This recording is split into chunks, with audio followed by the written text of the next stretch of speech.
ദൈവത്തിൻ്റെ പരിശുദ്ധ നാമം വാഴ്ത്തപ്പെടുമാറാകട്ടെ. ലോകത്തിൻ്റെ വിവിധ രാജ്യങ്ങളിലിരുന്നു കൊണ്ട് ദൈവവചനം കേട്ടുകൊണ്ടിരിക്കുന്ന എല്ലാ ബഹുമാന്യരായ കേൾവിക്കാരെയും യേശുക്രിസ്തുവിൻ്റെ നാമത്തിൽ വന്ദനം ചെയ്യുന്നു. നിങ്ങളായിരിക്കുന്ന ദേശത്ത് ദൈവം നിങ്ങളെ സൂക്ഷിക്കട്ടെ. ദൈവവചനപ്രകാരം ചുവടുകൾ മുൻപോട്ട് വെച്ച് വിശ്വാസ ജീവിത യാത്ര മുൻപോട്ട് കൊണ്ടുപോകുവാൻ പരിശുദ്ധാത്മാവ് നിങ്ങളെ സഹായിക്കട്ടെ എന്ന് പ്രാർത്ഥിക്കുകയാണ്. 2 തീമോഥെയോസിൻ്റെ ലേഖനം 1-ാം അധ്യായത്തിൻ്റെ 7-ാം വാക്യമാണ് നാം വായിക്കാൻ പോകുന്നത്. ഭീരുത്വത്തിൻ്റെ ആത്മാവിനെ അല്ല, ശക്തിയുടെയും സ്നേഹത്തിൻ്റെയും സുബോധത്തിൻ്റെയും ആത്മാവിനെ അത്ര ദൈവം നമുക്ക് തന്നത്. നാം ഈ ലോകത്തിൽ ജീവിക്കുമ്പോൾ എല്ലാ ദിവസവും ഒരുപോലെയല്ല. ഒരു ദൈവവേദനെ സംബന്ധിച്ച് എല്ലാ ദിവസവും ദൈവം സൃഷ്ടിച്ച ദിവസമാണ്, ദൈവം ദാനമായി തന്ന ദിവസമാണ്. സങ്കീർത്തനക്കാരൻ പറയും, ഇത് യഹോവ ഉണ്ടാക്കിയ ദിവസം, ഇന്ന് നാം സന്തോഷിച്ചാനന്ദിക്കാം. അപ്പം ദൈവം ഉണ്ടാക്കിയ ദിവസമാണ് ഒരു ദൈവവേദൻ്റെ ജീവിതത്തിൽ എല്ലാ ദിവസവും. എന്നാൽ എല്ലാ ദിവസവും സംഭവിക്കുന്ന സംഭവങ്ങൾ ഒരുപോലെയല്ല. ഓരോ ദിവസവും ഇടപെടുന്ന വ്യക്തികൾ വേറെ, ഓരോ ദിവസവും ഉണ്ടാകുന്ന മനസ്സിനുണ്ടാകുന്ന അവസ്ഥകൾ വ്യത്യാസമാണ്, എല്ലാം വ്യത്യാസമാണ്. എന്നാൽ ചില വ്യക്തികളുടെ ഉള്ളിൽ പലപ്പോഴും ഭയം വല്ലാതെ കടന്നുകൂടും. ചില സമയത്ത് ഭയത്തിൻ്റെ തീവ്രത വർദ്ധിക്കും.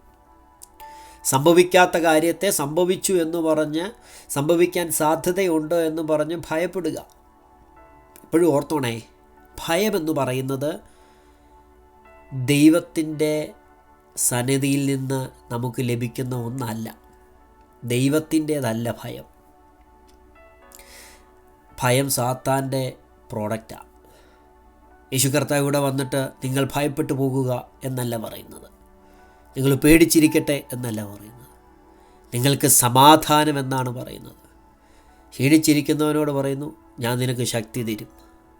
ഭയപ്പെട്ടിരിക്കുന്നവനോട് പറയും, ഭയപ്പെടേണ്ട. അപ്പോൾ ഭയപ്പെടേണ്ട, സമാധാനമാണ്, സമാധാനത്തിൻ്റെ പ്രഭുവാണ് എന്നാണ് കർത്താവിനെക്കുറിച്ച് പറയുന്നത്. എപ്പോഴും ഓർത്തോണ്ട്, ഒരു ദൈവത്തിൻ്റെ ഉള്ളിൽ ഭയം വരുന്നുണ്ടെങ്കിൽ എന്തോ ഒരു പ്രശ്നം എവിടെയോ ഉണ്ട് എന്നുള്ളതാണ് അതിൻ്റെ യാഥാർത്ഥ്യം.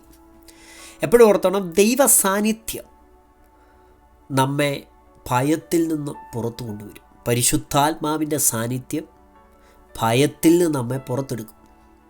യഥാർത്ഥ പരിശുദ്ധാത്മ നിറവിൽ, അഭിഷേകത്തിൽ, ആത്മനിറവിൽ ഓരോ ദിവസവും മുൻപോട്ട് കൊണ്ടുപോകുന്ന ഒരു ദൈവവേദനെ ഭയപ്പെടുത്താൻ ഒരു വ്യക്തിക്ക് സാധ്യമല്ല. ഭയപ്പെടുത്തുന്ന വാർത്തകൾ കേൾക്കുമ്പോൾ ഉള്ളിൽ വ്യാപരിക്കുന്നത് പരിശുദ്ധാത്മാവായതുകൊണ്ട്, അകത്ത് വ്യാപരിക്കുന്ന ദൈവശക്തി കൊണ്ട് പുറമേ കേൾക്കുന്നതൊന്നും നമ്മെ ഭയപ്പെടുത്തത്തില്ല. ഇങ്ങനെ സംഭവിക്കാൻ സാധ്യതയുണ്ട്, അങ്ങനെ സംഭവിക്കാൻ സാധ്യതയുണ്ടെന്ന് ആളുകൾ നമ്മളോട് വന്ന് പറയുമ്പോൾ, ഇന്നയാൾ നിങ്ങൾക്കെതിരെ ഇങ്ങനെയൊക്കെ ചെയ്തിട്ടുണ്ട്, ഇന്നയാളെ നിങ്ങൾ ഭയപ്പെടണമെന്നൊക്കെ പറയുമ്പോൾ, ദൈവസാന്നിധ്യമില്ലാതെ ജീവിക്കുന്ന ഒരു വ്യക്തി ഭയപ്പെടും. എന്നാൽ പരിശുദ്ധാത്മ നിറവിൽ, ദൈവസാന്നിധ്യ നിറവിൽ, അഭിഷേകത്തിൻ്റെ നിറവിൽ ജീവിക്കുന്ന ഒരു ദൈവവൈതൽ ഭയപ്പെടത്തില്ല. എപ്പോഴൊക്കെ ഭയം കയറുമ്പോൾ ഓർത്തോണം, ഇച്ചിരൂടെ പ്രാർത്ഥിക്കാനുണ്ടെന്ന് അതിൻ്റെ അർത്ഥം, ഇച്ചിരൂടെ വിശുദ്ധിയിൽ ജീവിക്കാനുണ്ടെന്ന് അതിൻ്റെ അർത്ഥം, ഇച്ചിരൂടെ വിശ്വാസത്തിൽ മുമ്പോട്ട് വരണമെന്ന അതിൻ്റെ അർത്ഥം, കൂടെ വചനത്തിൽ ആശ്രയിക്കണമെന്നുള്ളതാണ് അതിൻ്റെ അർത്ഥം. കേട്ടോ, ഇന്ന് ഈ മെസ്സേജ് കേൾക്കുമ്പോൾ ഏതെങ്കിലും തരത്തിലുള്ളൊരു ഭയത്തെക്കുറിച്ച് എത്ര പ്രസംഗം നമ്മൾ കേട്ടിട്ടുണ്ട്.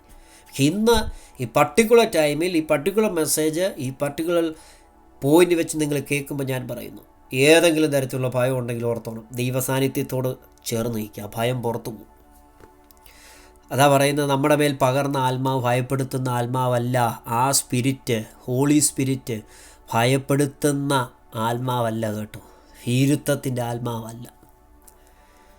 ദൈവസന്നിധി നമ്മൾ കടന്നു വരുന്നത് ഭയപ്പെട്ടല്ല, സ്നേഹത്തിൻ്റെ പുറത്താണ് നമ്മൾ വരുന്നത്.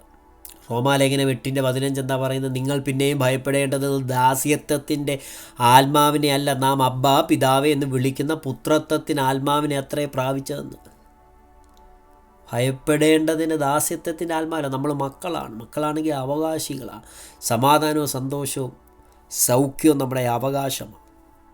ആത്മനിറവിൽ ജീവിക്കുക. ഭയപ്പെടുന്ന ഒരു വിഷയം പായിട്ട് അഭിഷേകത്തിൻ്റെ നിറവിൽ അങ്ങോട്ട് ആരാധിച്ചേ. ഭയത്തിൻ്റെ ആത്മാവ് നമ്മെ വിട്ടുമാറും. 1 യോഹന്നാൻ്റെ ലേഖനം 4:18 സ്നേഹത്തിന് ഭയമില്ല, ഭയത്തിന് ദണ്ഡനമുള്ളതിനാൽ തികഞ്ഞ സ്നേഹം ഭയത്തെ പുറത്താക്കി കളയുന്നു. ഭയപ്പെടുന്നവൻ സ്നേഹത്തിൽ തികഞ്ഞവനല്ല. യോഹന്നാന്റെ സുവിശേഷം 14:27 സമാധാനം ഞാൻ നിങ്ങൾക്ക് തന്നേച്ചു പോകുന്നു, എൻ്റെ സമാധാനം ഞാൻ നിങ്ങൾക്ക് തരുന്നു. ലോകം തരുന്നത് പോലെയല്ല ഞാൻ നിങ്ങൾക്ക് തരുന്നത്. നിങ്ങളുടെ ഹൃദയം കലങ്ങരുത്, ഭ്രമിക്കുകയും അരുത്. ദൈവത്തിൻ്റെ വചനം നമുക്ക് നൽകുന്ന പ്രോമിസാണ്. യേശു കർത്താവ് നമുക്ക് തരുന്ന പ്രോമിസാണ്. നിങ്ങളുടെ ഹൃദയം കലങ്ങിപ്പോകരുത്, ഭ്രമിക്കരുത്. ലോകം തരുന്ന സമാധാനം അല്പനിമിഷം കഴിയുമ്പോൾ മാറിപ്പോകും. എന്നാൽ യേശു തരുന്ന സമാധാനം നിത്യമാണ്. പരിശുദ്ധാത്മാവ് ഒരു മനുഷ്യൻ്റെ മേൽ വ്യാപരിച്ചു കഴിയുമ്പോൾ, പരിശുദ്ധാത്മാവ് നിറവിലൊരു മനുഷ്യൻ ജീവിക്കുമ്പോൾ അവൻ്റെ ഭയത്തെ പരിശുദ്ധാത്മാവ് പുറത്താക്കി കളയും. അപ്പോസ്തലനായ പത്രോസിൻ്റെ ജീവിത ചരിത്രം നമ്മൾ പഠിക്കുമ്പോൾ പത്രോസ് ഭയപ്പെട്ട നിമിഷങ്ങൾ തൻ്റെ ജീവിതത്തിൻ്റെ ചരിത്രത്തിലുണ്ടായിരുന്നു, ജീവിതത്തിൻ്റെ ഇന്നലകളിലുണ്ടായിരുന്നു. യേശു കർത്താവിനെ ഒരു പെൺകുട്ടിയുടെ മുമ്പിൽ, ബാല്യക്കാര്യത്തിന് മുമ്പിൽ തള്ളിപ്പറഞ്ഞ അതേ പത്രോസ് ദൈവസാന്നിധ്യത്തോട് ചേർന്ന് പരിശുദ്ധാത്മ നിറവിൽ 120 പേർ കൂടി നിന്ന ആ മാളിക മുറിയിൽ അഭിഷേകത്തിൻ്റെ നിറവിൽ ആയിക്കഴിഞ്ഞപ്പോൾ മറ്റൊരുത്തനിലും രക്ഷയില്ല, നാം രക്ഷിക്കപ്പെടുവാൻ ആകാശത്തിൻ്റെ കീഴിൽ മനുഷ്യരുടെ ഇടയിൽ നൽകപ്പെട്ട മറ്റൊരു നാമവുമില്ല എന്ന് യഹൂദന്മാർ കാണുകെ, മറ്റു ദേശഭാഷക്കാർ കാണുകെ വിളിച്ചു പറയാൻ പത്രോസിനെ പ്രേരിപ്പിച്ചത് അകത്ത് വ്യാപരിച്ച പരിശുദ്ധാത്മാവിൻ്റെ ശക്തിയാണ്. അതാണ് പ്രവർത്തികളുടെ പുസ്തകം 1-8 വായിക്കുന്നത്. പരിശുദ്ധാത്മാവ് നിങ്ങളുടെ മേൽ വരുമ്പോൾ നിങ്ങൾ ശക്തി ലഭിച്ചിട്ട് യെരൂശലേമിലും യഹൂദിയിലെല്ലായിടത്തും ശമരിയിലും ഭൂമിയുടെ അറ്റത്തോളം എൻ്റെ സാക്ഷികളാകും. പരിശുദ്ധാത്മാവ് ഒരു മനുഷ്യൻ്റെ മേൽ വരുമ്പോൾ, ദൈവസാന്നിധ്യം ഒരു മനുഷ്യൻ്റെ മേൽ ചലിച്ചു കഴിയുമ്പോൾ അവനിൽ വ്യാപരിക്കുന്ന ഭയത്തിൻ്റെ സ്പിരിറ്റിനെ പുറത്താക്കാൻ നമ്മിൽ വ്യാപരിക്കുന്ന പരിശുദ്ധാത്മാവിന് കഴിയും. പരിശുദ്ധാത്മ നിറവിൽ ഓരോ ദിവസവും ജീവിച്ചു കഴിയുമ്പോൾ ആത്മാവിൻ്റെ ഫലം നമ്മിൽ നിന്ന് പുറപ്പെടും. എന്താ ആത്മാവിൻ്റെ ഫലം? ഗലാത്യലേഖനം 5:22 പറയുന്നു. ആത്മാവിൻ്റെ ഫലമോ സ്നേഹം, സന്തോഷം, സമാധാനം. 3 പറയുന്നു സമാധാനം, അത് പരിശുദ്ധാത്മാവ് തരുന്ന ഫ്രൂട്ടാണ്. പിശാച് മോഷ്ടിക്കാൻ വരുന്നവൻ, അറപ്പാൻ വരുന്നവൻ, മുടിപ്പാൻ വരുന്നവൻ, സമൃദ്ധിയായ ജീവൻ തരാൻ വരുന്നവൻ യേശു ക്രിസ്തു. അങ്ങനെയാണെങ്കിൽ ഇന്ന് ദൈവത്തിൻ്റെ വചനം കേൾക്കുമ്പോൾ ദൈവത്തിൻ്റെ പൈതലേ, വ്യക്തികളുടെ ഹൃദയത്തിൽ ഭയം കടന്നു വരുന്നത് ദൈവ സാന്നിധ്യത്തിൽ നിന്ന് അകന്നു പോകുമ്പോഴാണ്. ഒരു ദൈവത്തിൻ്റെ പൈതലിനെ ഭയപ്പെടുത്തുവാൻ ഈ ലോകത്തിലെ ഒരു അന്ധകാര ശക്തികൾക്കും സാധ്യമല്ല. ലൂക്കോസിലെ സുവിശേഷം 10:19 തൻ്റെ ശിഷ്യന്മാരെ വിളിച്ചു വരുത്തിയിട്ട് കർത്താവ് പറയുക, പാമ്പുകളെയും തേളുകളെയും ശത്രുവിൻ്റെ സകല ബലത്തെയും ചവിട്ടാൻ ഞാൻ നിങ്ങൾക്ക് അധികാരം തരുന്നു, ഒന്നും നിങ്ങൾക്ക് ഒരിക്കലും ദോഷം വരുത്തുകയില്ല. പാമ്പ്, തേള്, ശത്രുവിൻ്റെ സകല ബലം, സാത്താൻ്റെ സകല ബലവും ഒന്നിച്ച് അഭിഷേകത്തിൻ്റെ നിറവിൽ ജീവിക്കുന്ന ഒരു ദൈവത്തിൻ്റെ പൈതലിന് വിരോധമായി പോരാടുമ്പോൾ ദൈവത്തിൻ്റെ വചനം പറയുന്നു, അതിനെ ചവിട്ടുവാൻ ഞാൻ നിങ്ങൾക്ക് അധികാരം തരുന്നു. ആരാ അധികാരം തന്നത്? ഈ ലോകത്തിലെ ഏതെങ്കിലും രാഷ്ട്രീയ നേതാവല്ല അധികാരം തരുന്നത്, ഏതെങ്കിലും മത നേതാവല്ല അധികാരം തരുന്നത്, ഏതെങ്കിലും പർട്ടിക്കുലർ രാജ്യത്തെ ഭരിക്കുന്ന രാജ്യത്തിലെ രാജാവല്ല അധികാരം തന്നത്. സ്വർഗത്തിലും ഭൂമിക്കും സകല അധികാരവും എനിക്ക് നൽകപ്പെട്ടിരിക്കുന്നുവെന്ന് പറഞ്ഞ അസ്രയനായ യേശു കർത്താവാണ് ശിഷ്യന്മാരോട് പറയുന്നത്, അതിനെ ചവിട്ടാൻ ഞാൻ നിങ്ങൾക്ക് അധികാരം തരുന്നു. ചവിട്ടിക്കഴിഞ്ഞാൽ ചില ആളുകൾ ഭയപ്പെടുന്നത് ചവിട്ടിക്കഴിഞ്ഞാൽ അത് തിരിഞ്ഞു ചവിട്ടും, തിരിഞ്ഞു കൊത്തും. ഇല്ല, ദൈവത്തിൻ്റെ വചനം പറയും, നിനക്ക് നൽകിയ അധികാരത്തോടെ അതിനെ ചവിട്ടിക്കഴിഞ്ഞാൽ ഒന്നും നിങ്ങൾക്ക് ഒരിക്കലും ദോഷം വരുത്തുകയില്ല, ഒന്നും ഒരിക്കലും ദോഷം നിങ്ങൾക്ക് വരുത്തുകയില്ല. എന്താ കാര്യം? ദൈവത്തിൻ്റെ പുത്രൻ തന്ന അധികാരത്തിലാണ് നിങ്ങളതിനെ ചവിട്ടിയത്. ദൈവസാന്നിധ്യത്തിൻ്റെ നിറവിൽ ജീവിക്കുന്ന ദൈവത്തിൻ്റെ പൈതലേ, പരിശുദ്ധാത്മാവ് ഭയത്തെ പുറത്താക്കുന്ന ആത്മാവാണ്. പരിശുദ്ധാത്മാവ് നമുക്ക് ധൈര്യം തരുന്ന ആത്മാവാണ്. ദൈവത്തിൻ്റെ വാഗ്ദത്തത്തിൻ്റെ നിവർത്തി എന്ന വണ്ണമാണ് പൗലോസും തൻ്റെ കൂടെ യാത്ര ചെയ്ത 276 പേര് മെലീത്ത ദ്വീപിൽ എത്തിച്ചേർന്നത്. റോമിലെത്തുമെന്നുള്ള ദൈവത്തിൻ്റെ പ്രവചന ശബ്ദം, തന്നോട് അരുളി ചെയ്ത പ്രോമിസ്, റോം കാണണമെന്നുള്ള പൗലോസിൻ്റെ അതിയായ ആഗ്രഹം, അത് പ്രോമിസായി, അത് പ്രാർത്ഥനാ വിഷയമായി, അത് ദൈവത്തിൻ്റെ ആലോചനയായി. താൻ റോമിലെത്തുന്നതിന് തൊട്ടുമുമ്പ് ഒരു പ്രതിസന്ധി. തൻ്റെ കൂടെ യാത്ര ചെയ്ത 275 പേർക്കുൾപ്പെടെ ഉണ്ടായി. എന്നാൽ പൗലോസിന് നേരെ അടിച്ച പോരാട്ടം മറ്റുള്ളവർക്കില്ലാത്ത സ്പെഷ്യൽ പോരാട്ടമായിരുന്നു. മെലീത്ത ദ്വീപിൽ കാല് കുത്തിയ പൗലോസിൻ്റെ കയ്യിൽ അണലി ചൂട് നിമിത്തം കൈക്കു പറ്റി. ആ ജന്തു അവൻ്റെ കൈമേൽ കടിച്ചു തൂങ്ങി. ബാക്കിയുള്ളവരെല്ലാം ഒരുപക്ഷെ പേടിച്ചു പോയി കാണും. ബർമരന്മാർ പറഞ്ഞു, ഇപ്പം ചത്തു വീഴും, ഇപ്പം അവൻ്റെ ശരീരം വീർക്കും. ഭയപ്പെടുത്തുന്ന വാക്കുകൾ ബാക്കിയുള്ളവരെല്ലാം പറഞ്ഞപ്പോൾ പൗലോസ് ഭയപ്പെട്ടതായിട്ട് ഒരു വാക്യം പോലും അപ്പോസ്തലപ്രവൃത്തികളുടെ പുസ്തകം 28-ാം അധ്യായത്തിൽ നമുക്ക് കാണാൻ കഴിയത്തില്ല പൗലോസ് ഭയപ്പെട്ടതായിട്ട്. എന്താ കാര്യം? ദൈവസാന്നിധ്യത്തോട് ചേർന്ന് നിൽക്കുന്ന, പരിശുദ്ധാത്മ നിറവിൽ ജീവിക്കുന്ന, അഭിഷേകത്തിൻ്റെ നിയോഗത്തിൽ ജീവിക്കുന്ന പൗലോസിനെ ഭയപ്പെടുത്തുവാൻ ആ ദേശത്തെ അടക്കി ഭരിക്കുന്ന ശക്തിക്ക് കഴിഞ്ഞില്ല. അവരുടെ ചിന്താഗതിക്ക് കഴിഞ്ഞില്ല. അവരുടെ സമ്പ്രദായത്തിന് കഴിഞ്ഞില്ല. ആ ജന്തു കൈക്കു പറ്റിയപ്പോൾ സംഭവിക്കാൻ സാധ്യതയുള്ള സകല കാര്യങ്ങളും അവർ വിളിച്ചു പറഞ്ഞു. പക്ഷേ അതൊന്നും അഭിഷേകമുള്ള പൗലോസിനെ ബാധിച്ചില്ല.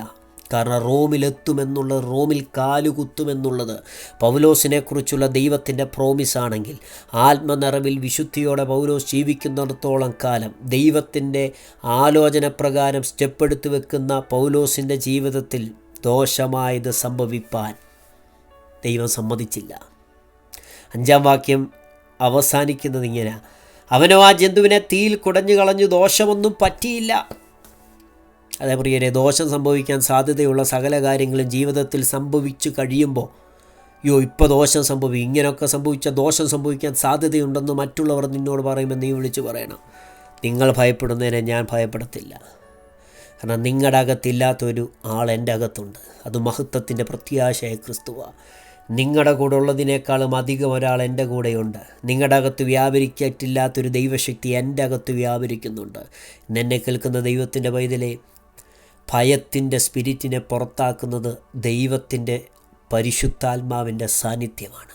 ആത്മനിറവിലുള്ള ആരാധന കൂടാരത്തിലും നീ പോകുന്ന സഭയിലും വെളിപ്പെട്ട് കഴിയുമ്പോൾ ഒരു കാര്യം ഓർത്തോണം: ആരാധനയുടെ ശക്തിക്കകത്ത് ഭയത്തിൻ്റെ ദുരാത്മാക്കൾ അഴിഞ്ഞു മാറും. ഇന്ന് ഈ ദൈവവചനം കേട്ടുകൊണ്ടിരിക്കുമ്പോൾ ഞാൻ വിശ്വസിക്കുന്നു, ലോകത്തിൻ്റെ ഏത് കോണിലിരുന്ന്, ഏതവസ്ഥയിലിരുന്ന് താങ്കൾ ഈ മെസ്സേജ് കേട്ടാലും ഒരുപക്ഷെ ഭാവിയെക്കുറിച്ചുള്ള ആശങ്കകളായിരിക്കാം, രോഗത്തെക്കുറിച്ചുള്ള ആശങ്കകളായിരിക്കാം, അടുത്ത സ്റ്റെപ്പ് ഇവിടെ വെക്കണമെന്നറിയാത്ത ആശങ്കയായിരിക്കാം, മനുഷ്യർ പറഞ്ഞ പല കാര്യങ്ങളും പല നിയമങ്ങളും നിൻ്റെ കാതിൽ കേട്ട് ഭയത്തോടിരിക്കുന്നുണ്ടെങ്കിൽ ഇന്ന് ദൈവത്തിൻ്റെ വചനം പറയുന്നു, ഭീരുത്വത്തിൻ്റെ ആത്മാവിനെ അല്ല ദൈവം നമുക്ക് തന്നത്.